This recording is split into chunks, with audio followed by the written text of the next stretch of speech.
Hey everyone, it's Abel here. I'm going to share some tips on how to deal with Invisalign pain and discomfort during your treatment. The first one is simple.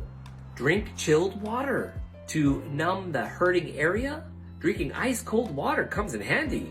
The second one is to alleviate eating hard nuts or crunchy foods that will irritate your gums and teeth during treatment. The third tip is to use over-the-counter medications. When using them as directed, over-the-counter pain relievers such as acetaminophen, ibuprofen, or aspirin can really help subside the pain and discomfort that you might be feeling while using the aligners. And finally, stick with your plan. The longer you leave the aligners in, the less pain you'll feel. So it's best to keep the aligners in as often as possible. Ensure you keep up with your treatment plan to attain the teeth straightening outcome that you so desire.